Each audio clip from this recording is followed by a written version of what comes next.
በመካከለኛው ምስራቅ ያለው ቀውስ ወደ አደገኛ ምዕራፍ መሸጋገሩን ተከትሎ ሞስኮ ለዋሽንግተን ጥብቅ ማስጠንቀቂያ ሰጥታለች። የሩሲያው የውጭ ጉዳይ ሚኒስተር ባወጣው መግለጫ አሜሪካ በኢራን ላይ የምትሰነዝረው ማንኛውም ወታደራዊ እርምጃ ቀጠናውን ወደማይወጣበት አዘቅት እንደሚከተው ገልጸዋል። ፕሬዝዳንት ትራምፕ በኢራን እየተካሄደ ያለውን ህዝባዊ ተቃውሞ ፍትሃዊ ሲሉ መግለጻቸውና ድጋፋቸውን ማሳየታቸው በቴህራን ዘንድ እንደ ጦርነት ትንኮሳ ተቆጥሯል።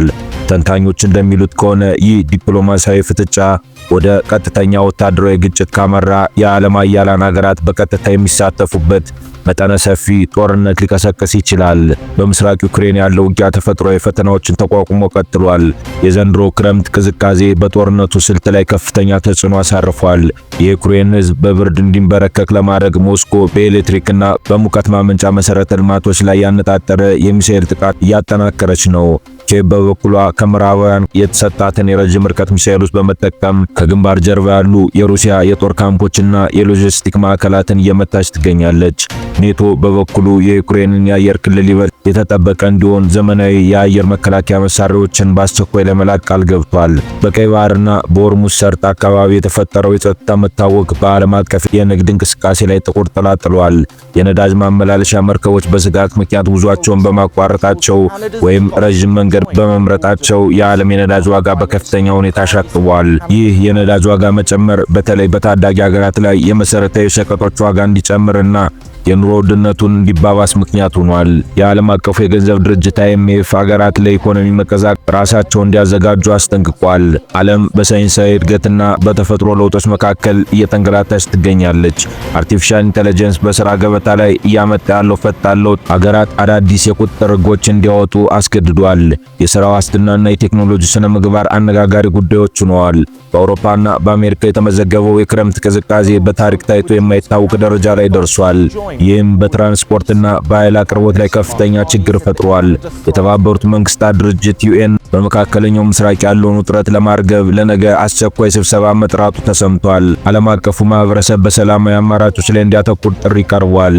ወደ ኤዥያ ስንሻገር በታይዋንና በቻይና መካከል ያለው ወታደራዊ ውጥረት በከፍተኛ ሁኔታ እየጨመረ መምጣቱን ተከትሎ የቻይና ጦር የታይዋን የአየር ክልል መጣሱና ከፍተኛ የፖለቲካ መሪዎችን ኢላማ ያደረገ የመሪዎች ግድያ ወታደራዊ ልምምድ እያከናወኑ መሆኑ ተሰምቷል። የጃንዋሪ 23ቱ የወቅታዊ ሁኔታ መግለጫ እንደሚያመለክተው የቻይና ሾሪንግ ድራገን ድሮን በታይዋን ቁጥጥር ስር ባለው የፓራታይስ ደሴት የአየር ክልል ውስጥ በመግባት ለ8 ደቂቃ የሚቆይ በረራ ማድረጓ የታይዋን መከላከያ ሚኒስተር ተንኳሽ ድርጊት ሲል ኮንኖታል። ቻይና ይህንን እርምጃ የወሰደችው የታይዋንን የአየር መከላከያ ዝግጁነት ለመፈተሽና ሉዓላዊነቷን ለማስከበር እንደሆነ ቢነገርም ድርጊቱ በቀጠናው ላይ የጦርነት ስጋት አዣቧል።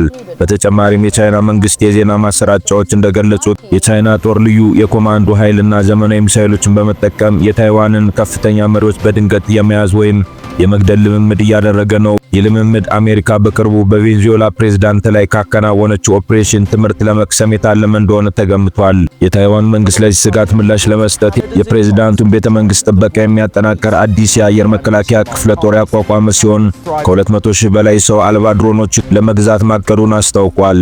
በሌላ በኩል ቻይና 1400 የሚጠጉ የሲቪል አሳ አጥማጅ መርከቦችን በምስራቅ ቻይና ባህር ላይ በወታደራዊ ቅርጽ በማሰማራት የታይዋንን የባህር መስመር ለመዝጋት ሙከራ እያደረገች መሆኑ ተመላክቷል። ይህ በእንዲህ እንዳለ አሜሪካና ታይዋን በ500 ቢሊዮን ዶላር የሚገመት በታሪክ ትልቁን የሴሚኮንዳክተር ንግድ ስምምነት ተፈራርመዋል። ስምምነቱ የታይዋን ቴክኖሎጂ ወደ አሜሪካ እንዲገባ የሚያደርግ ሲሆን ቻይና ይህንን የኢኮኖሚና ወታደራዊ ትብብር በጽኑ ተቃውማለች። በአጠቃላይ በቀጠናው ያለው ሁኔታ ካለፉት ዓመታት በበለጠ ወደ ቀጥተኛ ግጭት እያመራ መሆኑን ተንታኞች እያሳሰቡ ይገኛሉ። ወደ ግሪንላንድ ስንሻገር ደግሞ የተደበቀው ምስጢር እናገኛለን።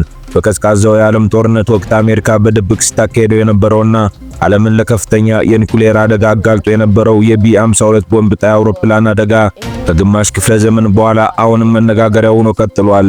በቅርቡ የወጡ መረጃዎች እንደሚያመለክቱት የአደጋ በአሜሪካና በዴንማርክ መካከል ለዓመታት የዘለቀ የዲፕሎማሲ ቀውስ ጥሎ አልፏል። እንደ አውሮፓውያን አቆጣጠር ጥር 21 1968 4 የኒኩሌር ቦምቦችን የጫነው የአሜሪካው ቢ52 አውሮፕላን በግሪንላንድ ሰማይ ላይ ያለ ድንገተኛ የእሳት አደጋ ገጠመው።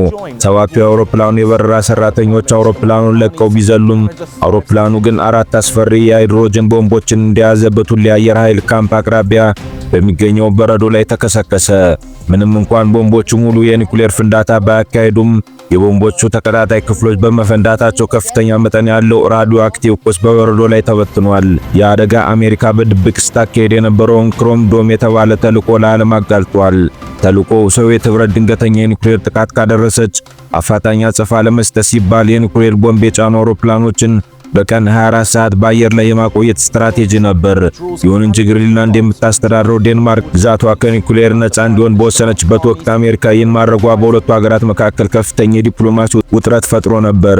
አደጋው እንደተከሰተ አሜሪካ መጀመሪያ ላይ አካባቢውን ለማጽዳት ባታቅድም ከዴንማርክ መንግስት በመጣ ግፊት ፕሮጀክት ክሪስታይስ የተባለ የጽዳት ዘመቻ ተካሂዷል። በዚህም ከ1 ሚሊዮን ጋሎን በላይ የተበከለ በረዶ ተጠርጎ ወደ አሜሪካ ተወስዷል። ዘመቻው በወቅቱ $9.4 ሚሊዮን ገደማ ወጪ ጠይቋል። ይሁን እንጂ የሳይንስ ሊቃውንት አሁንም ስጋታቸውን አልቀነሰም። የአየር ንብረት ለውጥ እየጨመረ በመምጣቱ በዚህ ወቅት በበረዶ ስር ቀርተዋል የሚባሉ የራዲዮ አክቲቭ ቅሪቶች በረዶ ሲቀልጥ ወደ ውቅያኖስ ሊገቡ እንደሚችሉ በማስጠንቀቅ ላይ ናቸው። ይህ የ60 ዓመት ታሪክ አሁንም ድረስ በታላላቅ ኃያላን ሀገራት መካከል ያለውን የሚስጥር አሰራርና በአካባቢው ላይ የሚያደርሱትን ስጋት ማሳያ ሆኖ እየተጠቀሰ ይገኛል።